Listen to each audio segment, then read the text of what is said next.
जय श्री कृष्णा साथियों। आज हम लोग भगवत गीता के अध्याय 4 मंत्र संख्या 13 का संपूर्ण विश्लेषण करेंगे कि आखिर भगवान श्री कृष्ण इस श्लोक में क्या कहना चाहते हैं।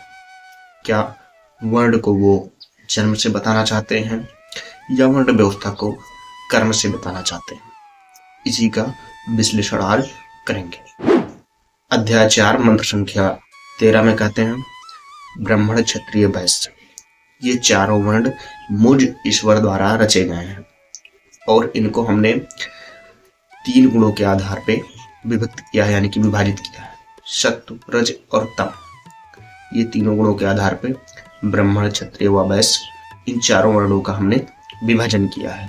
जिस भी व्यक्ति में सत्व गुण की प्रधानता होती है अथवा रज गुण गौड़ होता है, यानी कि जो व्यक्ति हमेशा ब्रह्म की साधना में, ज्ञान की साधना में अथवा भक्त की साधना में रहता है, वह ब्राह्मण वर्ण का माना जाएगा, उसको ब्राह्मण वर्ण में रखना चाहिए।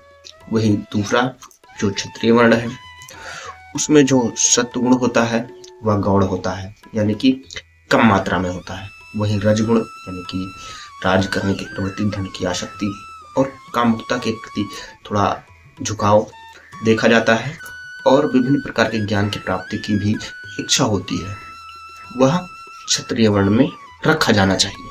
वहीं जिसमें तमोगुण गौड़ होता है और रजोगुण प्रधान होता है, वह वैश्य वर्ण का होता है, यानी कि वह अधिक देर तक किसी एक मार्ग पे या एक बलिदान को नहीं दे सकता। जब भी आप देखते होंगे किसी व्यापारी को एक विशेष व्यापार में घाटा लग जाता है तो वह जल्दी से अपना मार्ग बदल लेता है और नए व्यापार की खोज में निकल पड़ता है। इसके कारण उसमें तमोगुण की जो प्रवृत्ति होती है वह अधिक होती है और रजोगुण की प्रवृत्ति प्रधान होती है। इस कारण उसको वैश्य वर्ण में रखा जाता है। वही शूद्र वर्ण में जो होता है वह पूरी तरीके से तमोगुणी होता है, यानी कि भोग विलास, काम वासना और विभिन्न प्रकार के विभय में विलिप्त रहना यह तमोगुण की प्रवृत्ति है। जैसे कि आप देखते होंगे कि शूद्रों में भी कहीं कहीं के पास रजोगुण की प्रवृत्ति देखी जाती है, जो कहीं ना कहीं अपने परिवार को थोड़ा बलिदान देके कहीं विदेश में जाके अन्य प्रकार की नौकरी या किसी प्रकार के अन्य उद्योग करने लगते हैं, जिससे उनकी आर्थिक स्थिति सुधर जाती है, जिनके कारण वो रजोगुण के उनमें गुण दिखने लगता है। ऐसे सभी में होता है। अगर इसकी हम समुचित विश्लेषण को देखें तो यह प्रतीत होता है कि भगवान कह रहे हैं कि मैंने चारों वर्णों को बनाया है और सत्व, रज और तम गुणों के प्रधानता या गौड़ता के आधार पे सभी को अलग अलग विभक्त किया है।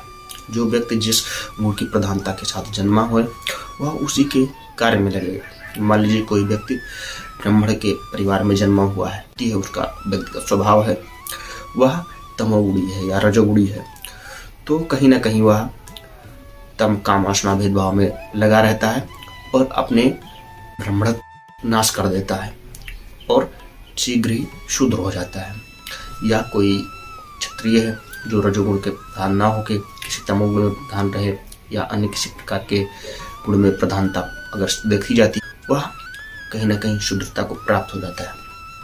इसी कारण आज हम भारतवर्ष में देखते हैं कि अधिक मात्रा में शूद्र वर्ण ही पाए जाते हैं। इसी प्रकार से ऊपर जाने का यहाँ विधान तो कहीं नहीं बताया गया है कि जो वेद व्यास जी थे उनकी माता कहीं ना कहीं एक अल्लाह परिवार की बेटी थी, लेकिन उनसे जन्मे पुत्र जो वेद व्यास जी थे वह अपने तपोबल से, अपने सतोगुण के प्रभाव से कहीं ना कहीं उच्चतम स्थान को पाए हैं और वह आज ब्राह्मण श्रेणी में देखे जाते हैं। उनको सभी ब्राह्मण श्रेणी का ही मानते हैं। लेकिन यदि कोई व्यक्ति अचानक आए पहुंचे और कहे कि मैं अब ब्राह्मण श्रेणी का हो जाऊंगा, तो ऐसा नहीं हो पाता है। उसके लिए आपको एक कठिन संघर्ष करना पड़ता है। बहुत सारी व्यवस्थाएं आती हैं, आपके ही लोग रोकेंगे, कुछ ब्राह्मण समाज के विरोध करेंगे जो पहले से ब्राह्मण में है। लेकिन यदि आप भक्ति भावना और ज्ञान विज्ञान के पीछे पड़े ही रहते हैं तो एक समय के बाद सभी वर्ग के लोग आपको पूर्णतः स्वीकृति देने लगते हैं और आपका सम्मान करने लगते हैं। बाकी यदि आपको कुछ कहना है तो कमेंट बॉक्स खुला है, कमेंट बॉक्स में ज़रूर बताइए। जय श्री कृष्ण।